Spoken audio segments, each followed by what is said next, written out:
Hello YouTube, this is Sam Gerrans from Qur'anite.com. Today is Tuesday the 13th of September 2022, and about a week ago I said that I would be open to answering some questions if I got questions that I thought were interesting, and I've been sent a list of questions to do with the translation of the Qur'an from somebody who says he's a PhD student, and that may be true, it may not be true, who knows anymore. He rather set out the parameters for answering these questions. I think he wants sort of 1 word or 2 word answers. Well, I can't give you that, but I'm going to answer his questions here and send him a link to this so he can do what he wants with it. There are some questions which simply defy a 1 word answer for various reasons. I mean, some of these I can give short answers to, but some I can't. But as somebody who has translated the Quran, I think it's quite interesting, or understandable that he might ask me. I'm sure he's asking if he really is a PhD student and not some sort of quite sophisticated troll. I'm sure he's asking some other people, but I'm going to give my thoughts on it because I think it may be interesting to some of the viewers of this channel. So there are 15 of these. So the first question is, do you think that the translator's religion may have any effects on their Quran translation? Well, it depends what you mean by religion, really. I think I know what he means by religion, but it isn't really what I mean by religion. I'm assuming what he means by religion is what particular set of doctrines or dogmas that one claims to subscribe to, as it were, Christian fundamentalism, or the Anglican Church, or Seventh-day Adventists, or particular forms of Sunni Islam, or the Karaite Jew, or whatever it is. That's what I think he means. I think that's a safe assumption. However, I think there's a problem in the question, and that problem is that there are assumptions about the word religion which I think are incorrect. Religion in the Quranic dispensation is deen, which is, I translate as doctrine. And if you want to know what that is for any individual or country, then look at what they do, because that's your religion. That's what you believe. That's what you fundamentally believe. And I would say that today, across most of the world, there is really just one religion, and it's defined extremely well by Jacques Ellul on page 39 of his book Propaganda. If you look, excuse me, at the end of the page, he identifies really 4 basic postulates that all of the world that is so-called developed believes. And these are, firstly, there's an idea of progress. Progress as a linear progression from, we used to be benighted and ignorant and hopeless, and now when we've reached this apogee of technical proficiency, and this idea of a sort of linear progress of progress is something that pretty much everyone believes.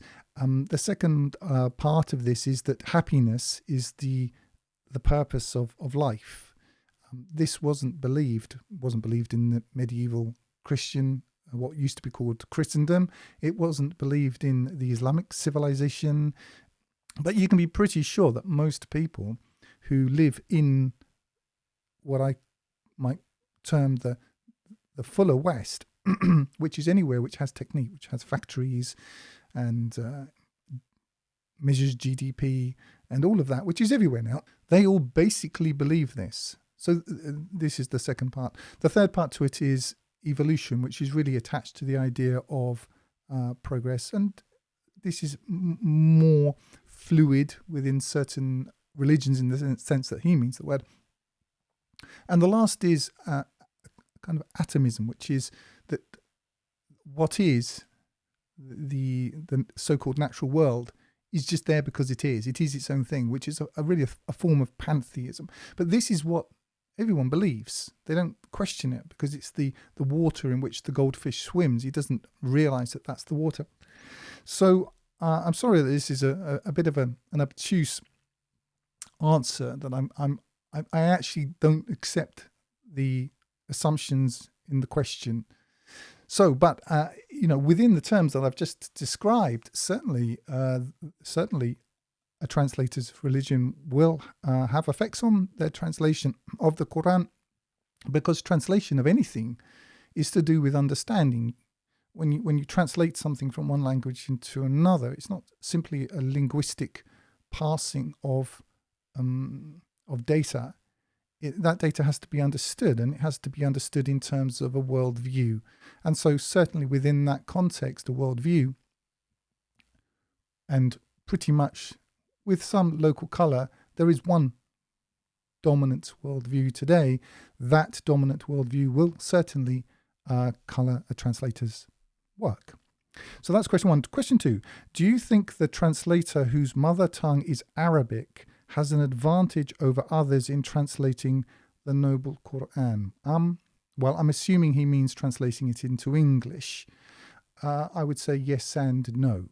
As somebody who's worked to some extent in other areas of translation, although it's not my primary interest, I happen to have a language degree and speak a foreign language fluently and have thought about language a lot. It's generally speaking, and I'm perhaps going to come back to this, but generally speaking, let's say there are translators and interpreters, okay? So I'm just giving you this as an example. Most interpreters, these are running translations, verbal translations, translating a conversation between two people. Generally speaking, one will translate into one's own language, because normally your own language will be dominant. There are very few genuinely bilingual people in the world. People who appear to non-speakers of these other languages to speak 3 or 4 or 5 languages fluently. Sure, they speak, but they don't have a full command of the language. What they actually end up with is not knowing any language particularly well. There are exceptions to that, and I may get into 1 or 2 of them as I go. But generally, that's what happens. I mean, an example: when I was in my sort of journey across America in New York, I realized that pretty much a lot of people there don't really speak English, certainly not English that I speak. They speak I'm talking about immigrants into New York quite recently. If you go to shops and so on, same in London. They have a kind of demo version understanding of English. They can deal with their business in English, but if you take even a minor step left or right of this area, they're completely lost. So to an outsider, it might seem that so-and-so speaks fluent English. He certainly speaks fluently in the area that he speaks, but he doesn't have a full command of the language. Now, to take this slightly more broader, let's compare it with Shakespeare. Now, I, as a native speaker, an educated native speaker of the modern English language, I certainly have an advantage to a certain degree over a Chinaman who wants to learn to read Shakespeare in the native, in the English with understanding. But I wouldn't say that advantage is total. What you have is you have an already existing understanding of the basic matrix within which this language is happening. That's an advantage. Secondly, as a native speaker of English, of especially educated British English, Shakespearean terms are embedded in the language. Quite often you don't even really understand that's where it comes from, but they're there. So that's an advantage. But there are areas where there is no advantage, I would say, or even to some extent a disadvantage. And the reason is that there's a lot of vocabulary in Shakespeare which is either archaic or even somewhat deceptive. And what I mean by that is you may have terms which mean something very different or even the opposite as they're used there than what they mean today. So there is an advantage, certainly, in reading to an extent. However, you come to that work with all of the assumptions that are within your own culture. And perhaps it's a Chinaman would be able to bring to Shakespeare a perspective that would be completely not accessible to me. So I accept. I'm not here playing sort of relative culture games or anything like that. I genuinely think that that's the case.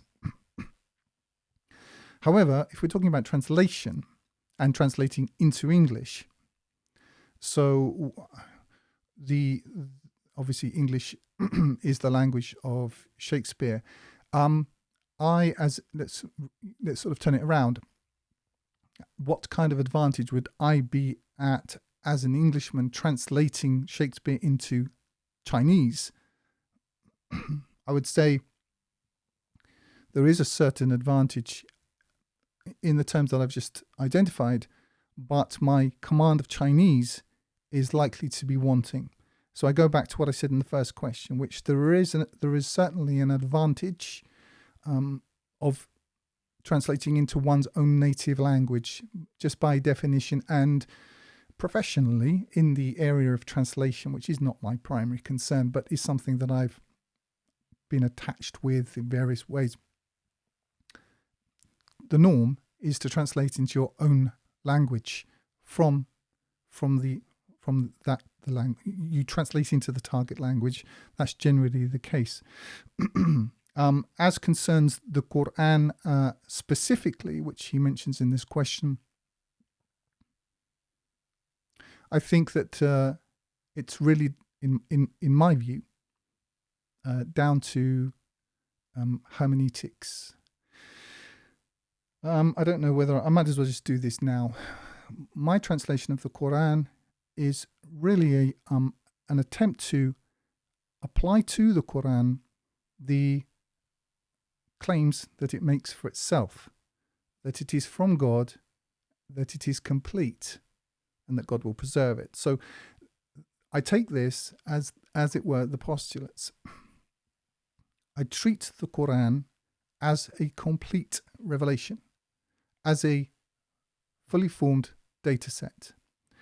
And what I found through reading other translations, not all of which I think are terrible. I really don't. And I'll mention ones that I think are good if I think of it.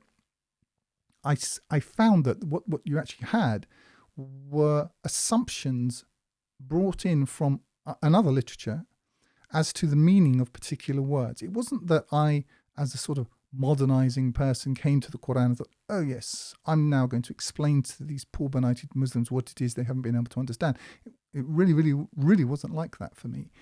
There seemed to be a whole project that hadn't been undertaken. And when I came across Islamic literature, I thought somebody would have done this, but they hadn't. And they hadn't for some reasons which are really cultural, I think. I think that the Islamic civilization, which I consider to be essentially dead, in the same way as I consider the civilization of Christendom essentially to be dead. They're both dead. They've both been destroyed by modernity, by technique. But looking at there are some residual bits and pieces, but it's more of a tourist attraction. It's more of a flag to wave. It's more of a football team to get behind than it is a civilization. Islamic civilization, maybe pockets of it left here and there, but essentially it's dead. It's dead anywhere the mobile telephone rules. Okay, so if they're using mobile telephones and they can tell you the names of more than one Kardashian sister. They're done. They're finished. That's it. They're done. Forget about it. This isn't, this is just a fact.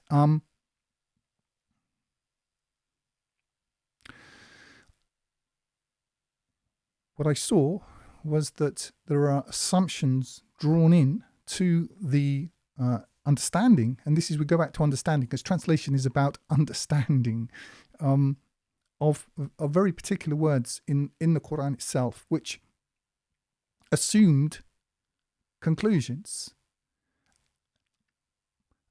If one were to take, for example, the Gospels of Jesus and compare those, what they say, with the Christian churches of today, of any kind, or even of 50, 100, 200, 500, 800 years ago, you'd be very hard pressed to draw any direct correlation between the scripture and the culture that had arisen and claimed that scripture as its foundation.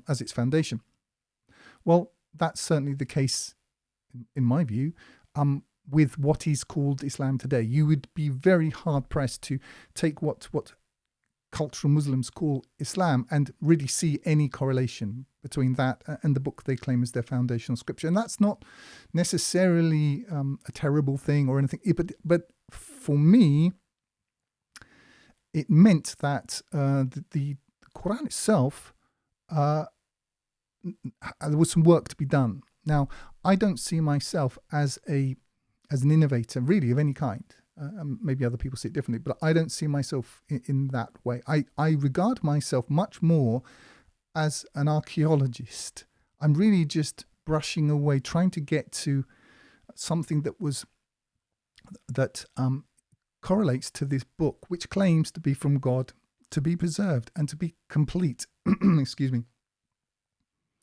And it's really the completion part of it which stimulated my interest and really gave me the imperative to do the work that I've done. And this was as a result of, sometimes you just read stuff and it just, especially if you read quite a lot, certain things you'll just remember certain things. Anyway, I've mentioned this before, but I came across a summary of the work of a chap called Bedřich Hrozný, who was a Czech linguist, a very brilliant man who was tasked with deciphering the Hittite libraries, which had been discovered, I think, at the turn of the 20th century.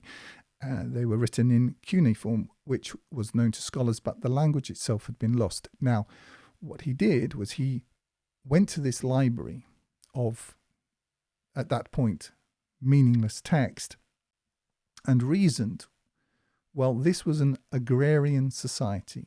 Therefore, the most oft recurring word in this library of stuff is most likely to mean grain or bread. Okay? Which it did, which gave him,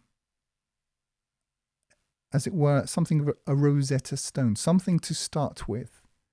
And then, based on his understanding of languages and how they work together, he was able to piece together a picture of what this meant. And now scholars can read this work. This was a phenomenal achievement.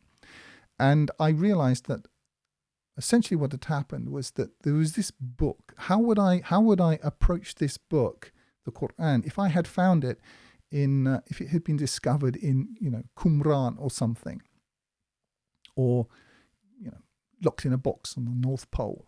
How would I approach this? And so rather than assuming the conclusions of what I a little disparagingly call brand Islam, and it is a brand, just as there are brands Christianities and brand modernity, it's a brand, it's a marketing idea. I left that to one side and started to look at especially key words within the context of this book, looking at every single context to see what this would mean. So I'll give the commonest example, ṣalāt. So ṣalāt, the traditionalist or the brand Islamicist or whatever, the cultural Muslim will say, it means this. It means prayer. But by prayer he means something. It's very cagey about what he actually means by prayer. Does he mean prayer in terms of an appeal to God? No, that's not what he means. What he actually means is a set ritual. That's what he means. Well, that's not what we mean in the West when we use the word prayer. That's not what we mean, but okay, that's what he means. He means something much closer to what you might say would be, for example, a kata in karate, a set of movements underneath which there is a, let's assume, some sort of spiritual focus. That's what he means. At set times, that's what he means. But that meaning doesn't comport with the totality of the instances in which this word occurs in the Qur'an. It simply doesn't. And I'll give you an example. وَاسْتَعِينُوا بِالصَّبْرِ وَالصَّلَاةِ. Make use of sabr and salat. Okay? Now, it is impossible, even by the traditionalist's own measure, to make sabr, fortitude or patience, into anything other than an abstract noun. It's impossible. That's what it is. And he doesn't claim it to be anything else. I've never heard yet, I mean, perhaps it's early days, but I've never heard any traditionalist Muslim say, well, how do you have patience? Because he understands that patience is depends on the context, doesn't it? Depends what you're doing. That's what it means. It's a general abstract concept. Well, it is impossible, actually, for linguistically, if we're talking about translation, for a single verb to take two objects, which it does here, وَاسْتَعِينُوا بِالصَّبْرِ وَالصَّلَاةِ, to take two objects, and for those objects to be of different linguistic stuff. It would be, you cannot have make use of, in the sense that we're using it here, patience and a new carburetor. But that's really what the traditionalist wants you to believe. He assumes, and what he actually does, he doesn't look very closely at the details. Okay? Whilst not really understanding it himself, he insists that you don't understand it either, and any attempt to understand it is interpreted by him in terms of some sort of attack. But this is in the context of a book which claims to be consistent. And so what you end up with is a kind of an inshallahism, which is, to me, as a Westerner, doesn't work. I find it idiotic. Because culturally, I come from the Faustian spirit. I come from facts, find out, take it to the total nth of where it is, and to suck the marrow out of life, to quote Thoreau. And if you find it wanting, to know it, to know it through experience. But this isn't what I see the Islamic world doing. What I see it's doing, it's got a brand, and it's attached that brand to this book and says, there you are, that's Islam. And just take it from us. And so, to go back to my point, I kind of thought this work would have been done, and I looked around to see if it really had been done, and it hadn't been done. So that's why I did it. It wasn't through any sort of arrogance on my part. It was, I just couldn't believe that it was so obvious to me that this book claims to be, well, is it complete or is it not complete? Which is it? So that was my process, and I call that, what I've just described there, pantextual analysis, and it's one of the hermeneutic tools that I used in my process of understanding the Qur'an. So going back to understanding, I would say that perhaps coming from the Western post so-called Enlightenment tradition, I take what I regard as a scientific view, in the sense that I work with a thesis, I test that thesis, and if it stands up to analysis, then that's what I work with. But I don't claim necessarily to have the definitive understanding for all time. What I do claim to do is to have done my very best and done my due diligence, which I didn't see around me. I know, I think things are to some extent changing, but I think they're also changing excuse me, with a view to sort of trying to meld understanding of the Qur'an into the dominant psychotic delusional Western degeneration, and to try and reinterpret it in those terms, but they can't do it on the basis of what I've just described. So anyway, I hope that answers that question. I know it's a lot more than you probably wanted. But number 3, how about someone whose mother tongue is English? Well, it depends what you mean, doesn't it? Mother tongue, I mean, if I listen to a lot of people who speak English today, they are essentially illiterate. So it depends what you mean. It would have to be somebody who isn't illiterate, somebody who has a background, somebody who's done the studying, somebody who's done the thinking, with all of those caveats. So it's not a question I can really answer. It depends who you're talking about. Number 4, how about someone whose mother tongue is neither Arabic nor English? How likely is it that they will do a Qur'an translation into English as good as or as better than others? I.e., people whose native language is either English or Arabic. Again, it depends on the individual. I can give an example of somebody whose mother tongue was not English but provided an exceptionally good translation. I don't accept its hermeneutical postulates. I don't accept a lot of its conclusions, but it's an entirely acceptable and commendable piece of work. And that was by Muhammad Assad, who was born Leopold Weiss. He was a native speaker of German as an Austrian Jew. I expect he spoke a certain amount of Hebrew. His English was excellent, and his translation is in impeccable English. Whether or not one agrees with his findings, it's rather a mystical exposition of the Qur'an, but I actually quote him or some of his thoughts quite a lot in my work for various reasons. Not because I agree with him on every point. You have other translations, for example, but these are people who, for example, you have the Sahih International Translation, which was really a bit of a group effort. I think I suspect a certain amount of, I could be wrong, Saudi money, Pakistani ideology, native English editing over the top. I don't quite know how it works, but I'll get to that because I think in the next question. Do you think that Qur'an translation should be done individually or as a group work? Why, please? Well, I think that, I've just given the example of the Sahih International Translation, which is clearly a collective effort. You've got the monotheist translation, which I think was a collective effort. My own view, I think there are basically 2 approaches. One is the more minds together add something to things. This is what you might call the democratic approach.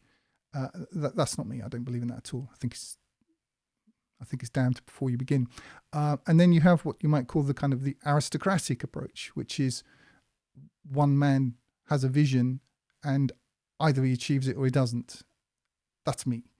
And there are reasons why I think that. And one of them is that what I see through collective efforts is that it's really something of a false economy. And the reason is that there are natural leaders and there are followers. But what you find is that the people sort of try to... what you'll find is a lot of what I would call that... what's the word I'm looking for? Sort of subtle politicking. I'm of the Steve Jobs school. One man with a vision. But that's me. And what I see is that history is about men who have a vision. And everyone else is an also-ran, non-player characters. That's how I see it. So I don't have time for non-player characters. That's just me. What I see is that people like company. They like it's the group thing is, what should we do next? Everyone wants to be a leader, but they don't have the courage. And what you end up with is something that no one's actually happy with. So you're much better off just sticking to your guns and eschewing those sorts of people, and there are lots of them. They don't have the courage to do anything themselves, but they like to attach themselves to a project in order to arrogate to themselves a certain sense of significance, which they're not able to achieve because essentially they are auxiliary by nature. And so, in short, I myself would always go with the man alone kind of thing. Now, some people disagree, and they're welcome to, but you've asked me, so that's my view on that one. Number 6, as for group Qur'an translation, which do you think may result in a better translation if it is done by translators of the same gender or as a co-gendered work? Co-gendered.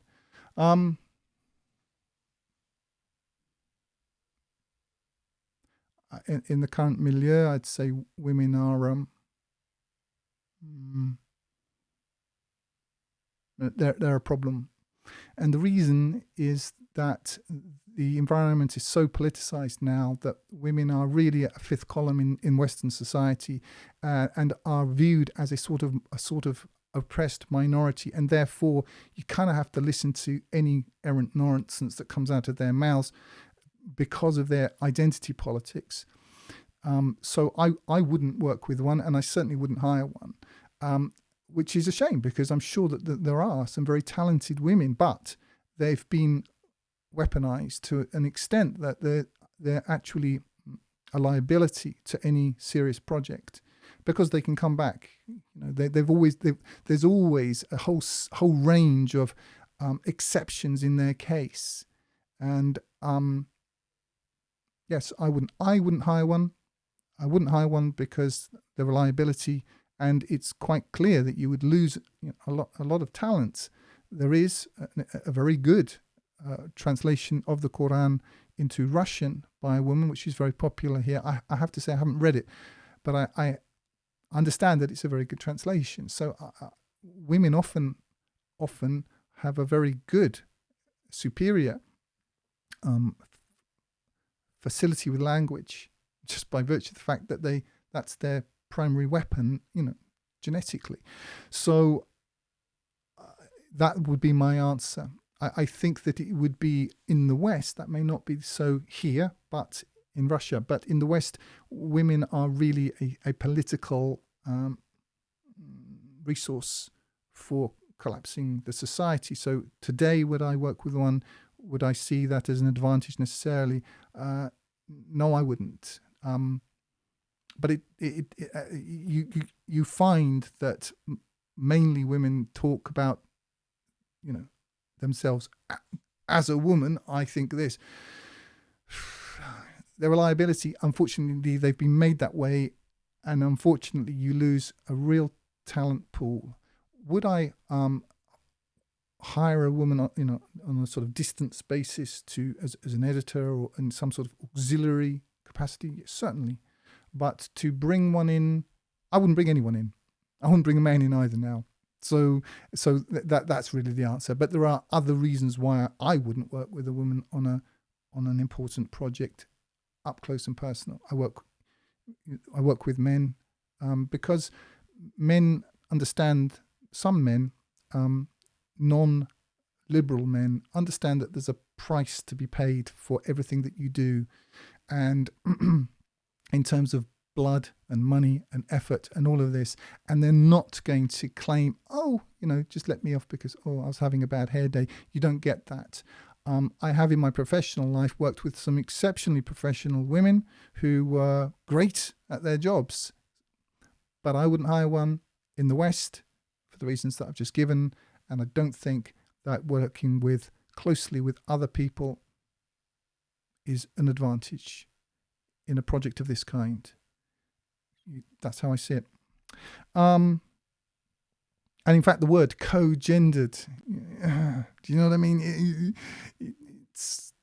It repels me by its political kind of.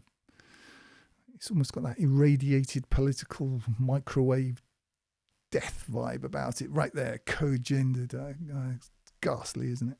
So communist. Anyway, number 7. Do you think the translator's gender can make any difference to the quality of the Qur'an translation?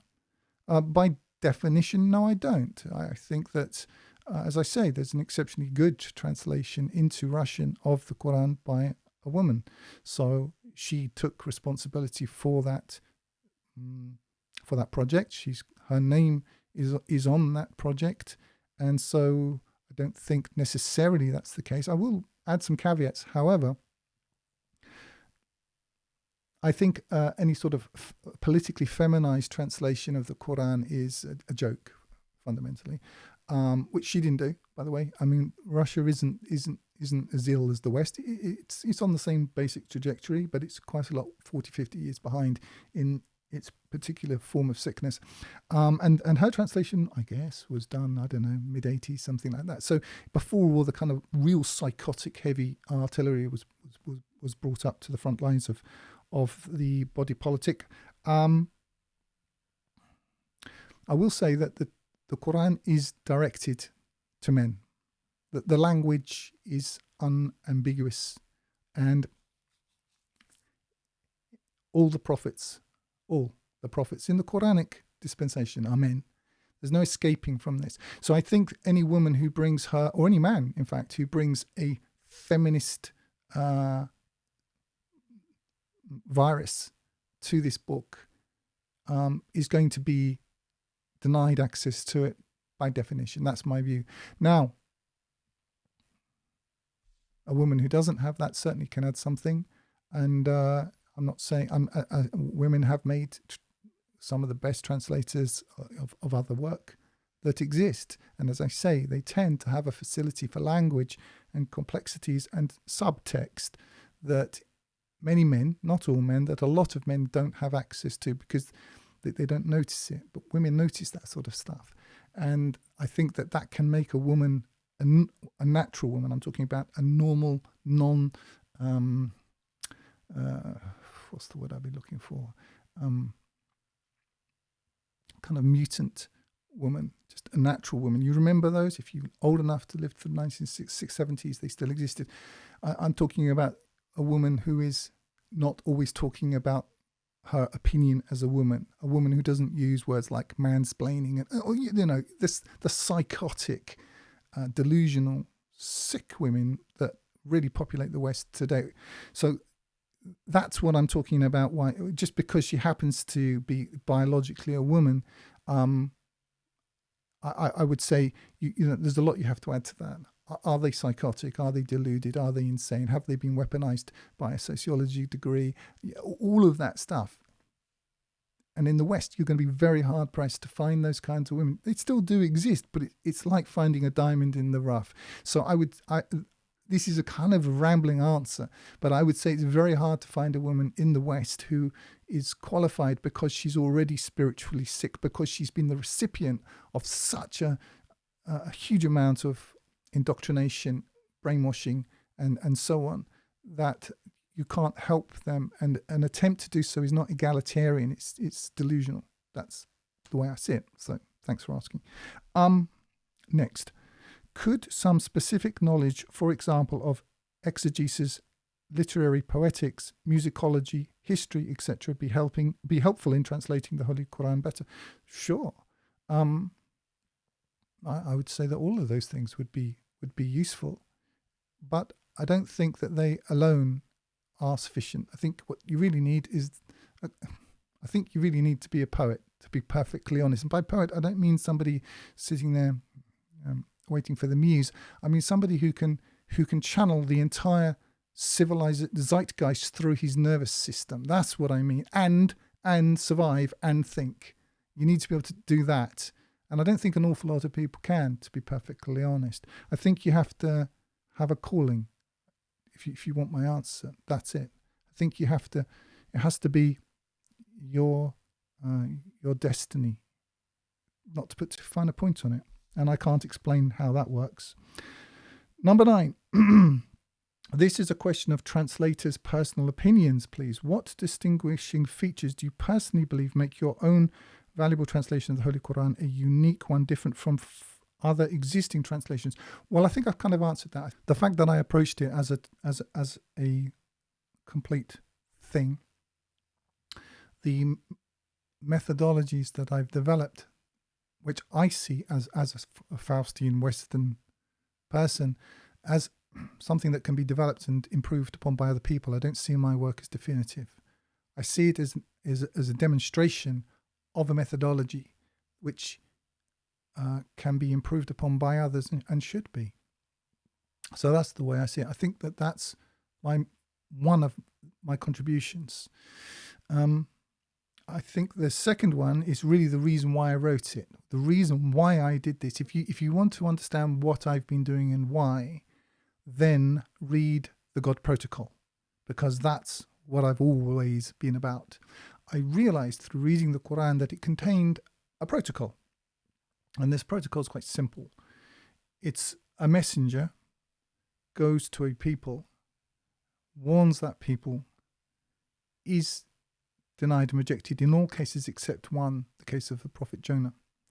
And then after this point, the punishments of God become binding.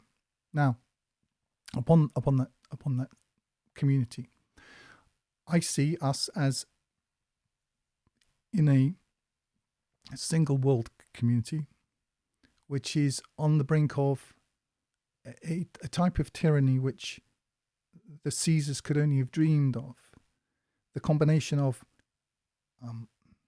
institutionalized stupidity and delusion on the one hand of the masses, and the techniques of manipulation of those masses, they have no chance to think.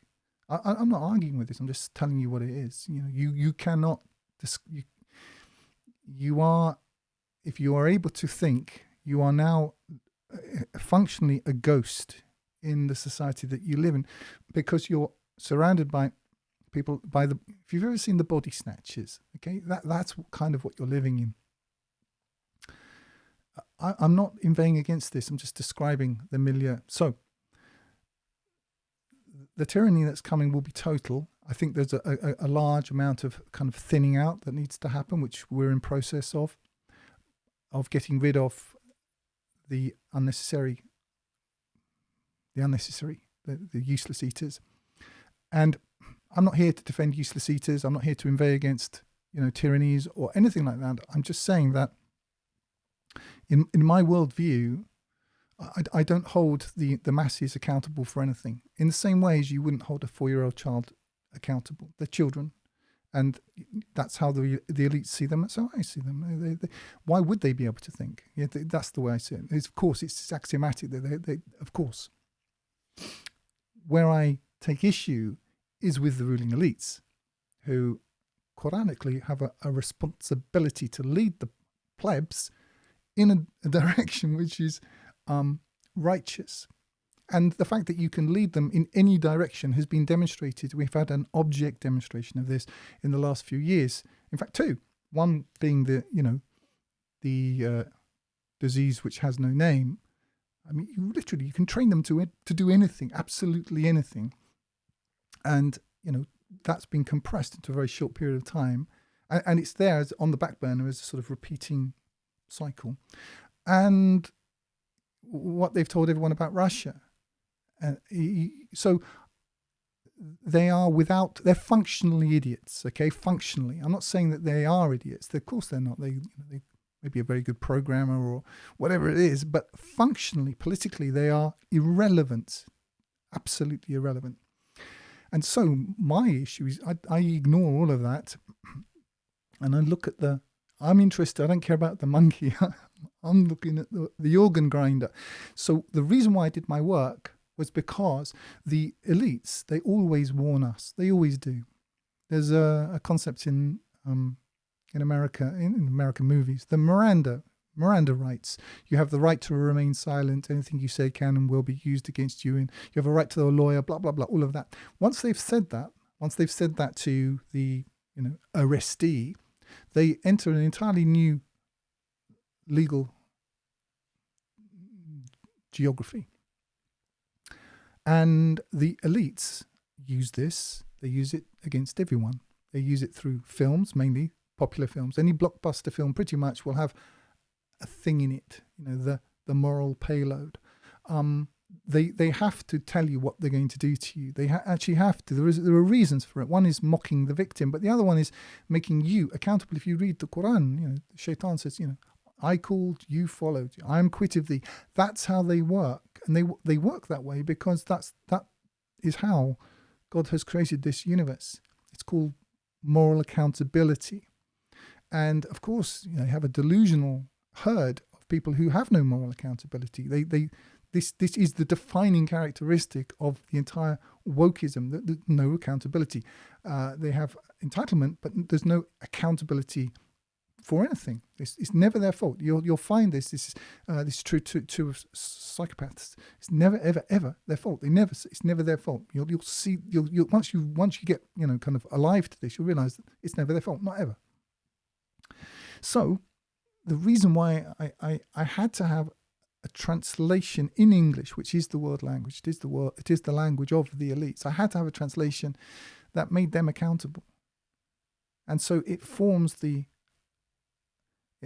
legal framework, the legal platform upon which the God protocol rests. I couldn't put that upon a platform of the Hilalian Khan dagger-wielding nutjob translation, because words matter, and their entire assumptions are taken from another literature in the context of a book which claims to be from God. It claims to be complete. It claims these things, and that God will preserve it. And yet, all of their assumptions, all of their definitions, or most of them, are coming from this other literature. So that's why I had to do that, because I have to, if I'm going to make the elites accountable, I have to have a legal framework, and that's why I do this translation. The Muslim civilization is finished, just like everywhere else. It doesn't matter to me. And my own civilization has been totally destroyed. The Islam in the West is a cartoon. It's ridiculous. They're all using mobile telephones. They're suffering from the same disease as everyone else. It's just a football team. It's just a flag waving operation. It's going back to the question about religion. They all have the same religion. The religion is the same. More for me, a happy life, and don't think about things too much. That's the religion. I don't care what you call yourself. It's just nonsense to me. Anyway, to go back to my kind of broader answer, my work consists of three portions. So there's the Qur'an, a complete revelation, which comprises the legal basis, freely available. You see, when the elites warn you, you always have access to the information. The fact you don't read it, that's your fault. But that's how it works. So there's that. There's the God protocol, which is actually the detonator of this thing. I'm not going to summarize it. You can read it for free from Qur'an, all my work from Qur'anite.com. And then there is the authentication of this Qur'an, which is my work on the mysterious letters. It's a sort of a tripartite interlocking system. So the work on the mysterious letters confirms the Qur'an as true. The Qur'an itself exists as a legal framework, and the God protocol is the protocol in the Qur'an applied to this time of warning the elites. I couldn't care less about the population. They're already dead. I know it sounds, sort of dramatic, but when I would say things like this 4 or 5 years ago, people sort of yawn and eat another Pringle. Now they're not yawning so much, and there are no Pringles. So there we are. But that's why I've done what I've done. I said my goodbyes to my own culture, my own family, people that I knew and love, my own country, years ago. It's obvious that it's done, it's finished. There's no way back. And you're just better off dealing with reality. But that's why I've done this work. So I know that's more than you asked for, but there you go. Number 10, what personal factors mainly prompted you to begin the considerable undertaking of rendering the Qur'an? Well, I think I've explained that. Fundamentally, I realized through reading the Qur'an that firstly, the civilizational remnants hadn't done this work. They hadn't understood this book for what it really is. And you don't have to go very far. Just, read verses 4, 5, 6, 7 of Al-Baqarah. That, you are a warner. He's a warner, just like the previous warners. It's a protocol. A protocol is basically a program. You do this, then this, then this, and then if you do this, then this happens. Okay, that's a protocol. And the Qur'an, it contains a lot of different stuff, but this protocol is absolutely central to it. And yet it's utterly missed and replaced by the cultural Muslims, and replaced with this endless kind of gushy. And I'm from the West. I've had gush up to here. Just if you want gush, read the Guardian. But this thing about the extolling the virtues of the various prophets, but particularly Muhammad, of course, which is a totally non-Quranic position, and missing the point. The point is there's this protocol. Anyway, so what I'm saying, what I brought to this was an ability to read this book as a book. And to go back to one of your previous questions, having a literature background as a writer in various areas, dealing with words. But, yes, I happen to have a language and literature degree. Having read books for myself with my mind engaged, sure, I brought some of that to reading the Qur'an. Why would I not? It's nothing to do with being an English speaker or not an English speaker. It's the ability to think. This is what really has been missing. So anyway, so personal factors. Yeah, I would say the personal factor is the project of understanding that we're at the precipice of a type of tyranny from which there is no return, and that I had a duty of care to do, if the Qur'an be from God, if it's right that it is preserved, then it holds within it this protocol. And essentially I realized that it was better, difficult though I know that it's going to sound, but actually this contained the detonator for the apocalypse, and the cost of not pressing that was greater than that of pressing it. We're at such a point now historically that the end of the world is a win. This doesn't fit into brand Islam. This is nothing to do with this. I realized this book holds the keys, the code to this thing. And what I saw from Muslims is that they know they've got something. They do know that. And they're right. And there have been brilliant scholars and so on in the past, but you can't give up thinking for like 1,000 years and expect things to be where you left them when you want to use them again. It doesn't work that way. And they reminded me very much of, in a way, and I don't mean to be disparaging, and I can say a whole load about the West that of sort of comparable critical things, but the Islamic world seemed to me very much like they reminded me of monkeys with the keys to a BMW or something, and they're very excited about. They know there's a connection between these keys and that BMW, and they're right. They're absolutely right. There is a connection, but they can't make that connection. They just say, unless you jump up and down in excitement about these keys the same way we are, you're a kafir. Well, I'm saying no. These keys, they go in that lock. That lock turns. You get in that car. You make this. This is a machine. This has got a purpose. It's not just for jumping up and down all over. Anyway, next. Generally speaking, how have people and readers reacted to your valuable translation in the UK or other parts of the world, please? I don't know. You'd have to ask them, wouldn't you? I don't know. I mean, honestly, I don't. It's not what I focus on, so I can't really answer that. I mean, people download it all the time. People use reader.quranite.com. I'm sure there are people who like or hate or misunderstand what I'm doing and why. I don't focus on that because there isn't anything I can do about it. So the answer is I don't know. Was there any specific ayah or surah which faced you with the most difficulty translating them? Yeah, quite a lot of them actually. What I can say is that what I found was that I would repeatedly hit what seemed to be a wall, and I thought, that's it, done. See, it's not right. It's not from God. See, no.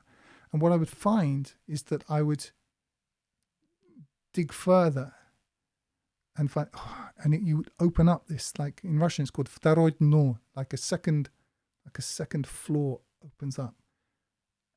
I remember I describe what I've done as the work of in some ways like an archaeologist, and you open up there and you see this further cavern that you didn't see before, and you get you get shivers. I've had that so many times that I learned to trust it. When I came up against a problem, I thought, when it's happened enough times, you just learn to trust that there is a solution, and you work it out and you get to it. So I've been through that more times than I can possibly remember. But if you want a specific verse, I'm just going to see it. I think it's verse 9. Verse 9, I think it's 28 or 24. Give me a second, I'll pull it up. I'm not going to go over it now, but you can if you wish to. 9:28. If you look at reader.qur'anite.com and go to verse 9:28, that's just one example. If you want an example, the notes are all there. All you have to do is click on the little blue numbers and you'll have all the answers. I'm not going to go into it now. But that's an example, okay? 13, nearly finished. 13, how long did it take you to do this translation of the Qur'an? Well, I would consider that in total, it depends when you want to start. It's a bit like talking about the war in Ukraine. People, did it start on 24th of February 2022? No, it started in 2014, or it started in at the end of the Cold War, it started at the end of the Second World War, it started, it depends where you want to start from.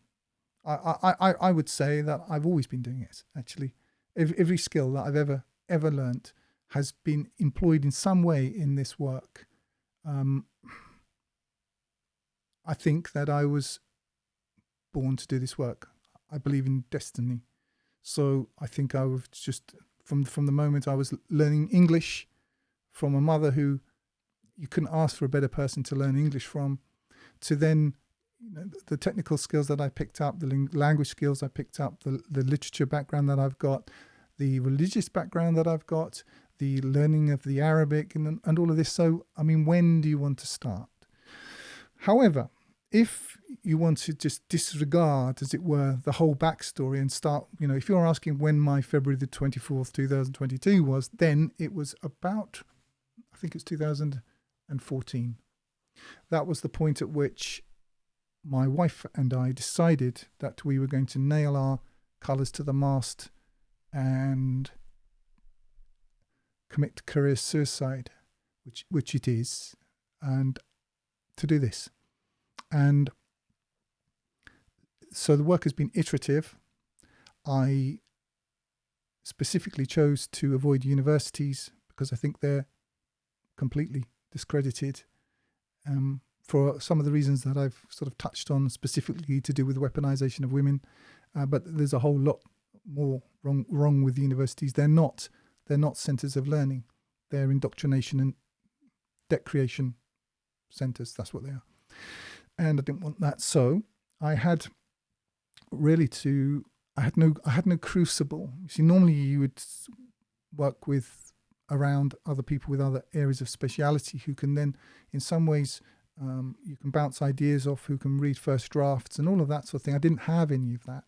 So what I had was the world. So I kind of went to that. So I had a first draft. You get feedback. Now, feedback for me is not, oh, you found something, you don't like it, I'm going to change it. No, it's a different sort of process to that. However, in amongst all of the insanity that you inevitably get, there were some extremely good points, and so I had some sort of crucible within which to work. Plus, I had the benefit of being supported to some extent, not abundantly, but just enough to keep going through this by individuals. So that was a large part of it. Without that, it wouldn't have been possible. But I saw this as I've outlined to you, this kind of tripartite construction. That's the project. It's not the translation of the Qur'an, a complete revelation. That's not what I've been about. I had to go back all the way to the Qur'an, like in a box, in a cave, and discount all the rest of it, like Bedrich Hrozny, in order to then bring the whole thing forward to finish this platform upon which everything else has been done. But the key, the focus, always was, if you want to call it political, it's this protocol. What these keys do in this BMW, how you start this engine, how you make it work. And I could see that the Islamic civilization, there's no way you're going to give me the answers to this. Now, does it mean that it's never been understood? I don't know. But it's been lost, it's been suppressed, or if it has been there, again, I go back to, I see my work to some extent like an archaeologist. So if you want a two-word answer, then I would have to say whatever it is, 8 years. But I can't give you a two-word answer to these questions, because they're not two-word answer questions. They are much broader than that. So that's that one. Almost finished. Did you consult any work of Tafsir, Exegesis, when rendering the Holy Qur'an? If so, can you name the major ones, please? No, I saw them as pretty much the problem, to be honest with you. However, the problem, maybe that's an overstatement. It's just like, I can see what doesn't work, all right? If those Tafsirs had been capable of unlocking this BMW, they'd have done it by now. They haven't done it, so why would I go there? However, in my work, what I do is, I'm not really attacking brand Islam. I'm really explaining to people why it's untenable. Certainly, in terms of interpreting the Quran as the foundation for this religion, when really what it is the wallpaper, and not always convincingly even then. However, I do totally accept that there've been some great thinkers, and what I do is I reference often, going back to Muhammad Asad. Muhammad Asad references particular thinkers, and I use a lot of his because Muhammad Asad was intelligent, because he accessed intelligent thinkers and applied them in an intelligent way to his understanding of the Quran. I've included quite a lot of that in the notes to my work. More, not because I agree with everything that he says, but more to present my critique in a more rounded way. I also reference 3 or 4, sometimes 5 different translations in order to identify to the English reader with no access to the Arabic how the various renderings are skewed by the very things that this question has been asking about. For example, there are the two non-sectarian translators that I reference are N.J. Dawood and Arbery. I really like Arbery's translation, by the way. I don't agree with all of it, but it's a solid translation, and I like it a lot. Now, Dawood was an Iraqi Jew. I think he's still alive, and speaks native or Arabic and near-native English. And his translation was for the Penguin production. So his translation, his job is really to present a kind of a generally acceptable Sunni understanding of the Quran in a language that the publisher is going to like, that the public is going to like, and isn't going to get his car blown up. So that's his kind of what he's trying to do. So he was one of the translators that I actually compared my translation right the way through with these 4 or 5 translators. The second one is Arbery, A.J. Arbery. A.J. Arbery was a classical Arabist scholar who was not a Muslim of any kind. In fact, we'll get to that in a minute in the last question. And you'd have the kind of the non-sectarian camp. You had the kind of dagger wielding, bomb in the backpack on the way to the railway station kind of bearded position of Hilali and Khan, which is really, they're just, the Qur'an is really just an opportunity to stick a lot of hadiths to it. That's all it is. Now, if the Qur'an really meant what they say it means, my engagement with this book would have lasted 20 minutes. But they do actually grammatically translate very well in some cases. I mean, their understanding is nuts, but their grammatical sort of scrupulousness, if you want to call it that, is in places the best sometimes. So I had that. I have the Sahih International Translation, which is going to your question about group efforts. It's a group effort, and I think that it presents the mainstream, if you can use that term, Sunni position in a fair light. And I would regard it as a kind of center between the mystical Muhammad Assad on the one hand and the kind of bearded and wild-eyed kind of traditionalist on the other, in the persons of Hilal and Khan. I reviewed my work with this kind of range of translators, and on that basis, I'm able to show the reader. I don't do it all the way through, but in many places in my notes, this is rendered by the traditionalists this way, the sectarians this way, and I'm able to give the reader, the non-specialist reader without access to the Arabic, a window into why certain things are happening in their favourite translations. Anyway, I hope I sort of answered that. Did I consult specific tafsirs? No, for the reason that because they don't have, but because essentially I think that the underlying assumptions of their methodology, excuse me, that's about my chest, are wrong. I think that the whole hadith, I'm not saying there aren't some good things in the hadith, sure there are, but there are some good things in the phone book. It's I come from a Christian background, I know how this works. The kind of find the lady game, bait and switch, and the way that isnad is used. It's a fake science. It's smoke and mirrors. It's a bit like, it's kind of Talmudicism, but it's leaving all that aside, it's impertinent in the context of a book which claims to be from God, to be preserved, to be complete, to add to it by whatever means. And that's how I see it. So Tafsir is really just an extension of all of this stuff. If you've made a mistake and said that 2 and 2 are 5, it doesn't matter how complex you're further working out, how what realms of differential calculus you might get into, your answer is going to be wrong.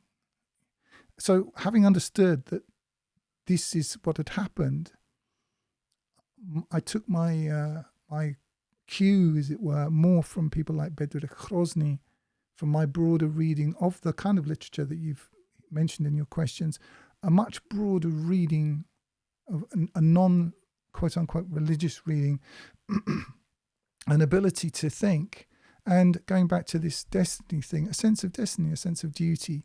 So that's really what drove me. if that makes any sense to you. Now, last question. 15. I am going to divide Qur'an translators into different groups based on their religions and sects. To give correct information, are you a convert Muslim, please?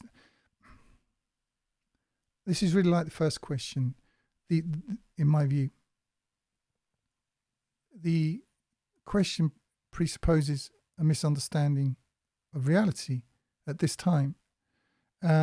Certainly people will claim to be the parts of this and that sect, but what they actually serve, the cough break them, what they actually serve is, well, you can call it by various names, but look at what they do. So you can give yourself a name, but let's take the Qur'an. Was Ibrahim a Muslim? Well, I take issue not with the word Muslim, I take issue with the word a. It's impossible to be a Muslim, because in the sense that he means it, because he's presupposing all of his conclusions. Accept my conclusions and then we can talk. This is what I'm not saying he's doing this for this reason, but this is what the West does. This is libtardism. This is why I think there's a total correlation, like brand Islam and degenerate West. This is a marriage, made in, well, I'm not quite sure where it's made, but it's quite obvious, their correlations. They assume their conclusions and they will discuss the question with you as long as you accept those conclusions as the price of entry. This is based on a completely erroneous idea of what Muslim means, in my view. I'll give you an example. Abraham, he says,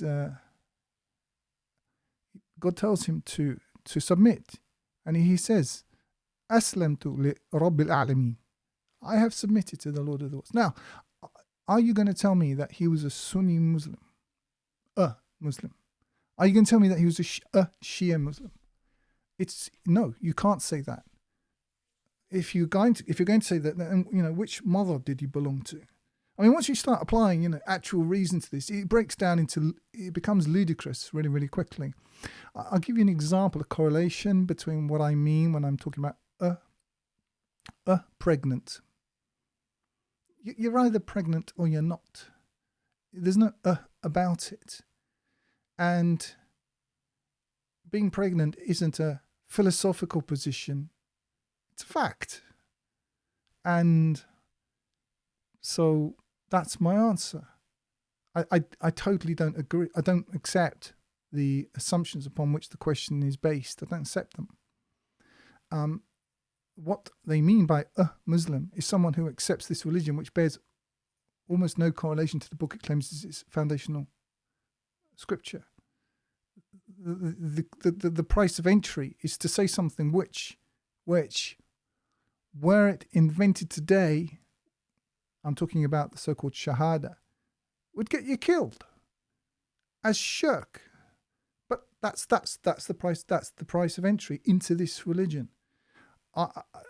Do I say that there are righteous and good men and women who hold to the religions that he's got in view here? Sure, I accept that as a potential, but I don't see it as any more self-evident than Catholics or Jews or Confucians. God sees what you believe, what you really believe. You're not kidding him just by wrapping yourself in the flag of Islam. He sees what you do. And if you mean, have I submitted within myself to the Lord of all creation? Yes. If you want me to sign up to a particular party and sign away my obligation to use my own mind, well, no. Anyway, make of that what you want. I don't accept the question as allowing for an actual answer that means anything to me. So that's it. Those are my answers. I hope he really is writing a PhD on this. I hope that somewhere in the totality of what I've said, he's able to find some answers for himself and to aid his work. If he's not that, if it's just, these questions have been sent for some other reason, who knows? I've got no way of knowing. Well, I've still managed to answer these questions in a way that means something to me and hopefully to some of the people who are watching this. So that's it. That's all for now. I hope everyone is well, and we'll leave it there. If you're listening on YouTube, you can download my full translation of the Qur'an free and other books from Qur'anite.com using the button in the top right-hand corner, or buy hard copies there at 10% less than on Amazon. You can download the audio from my YouTube videos to your mobile device using the links in the drop-down below. I recommend meetquranites.com to connect with other Qur'an-alone believers. I do not monetize this channel, and I make all my work available free. But you can use the link in the drop-down below to donate if you would like to help me keep doing this. And remember, this life is short. Eternity is long. If you want good trees, plant good seeds.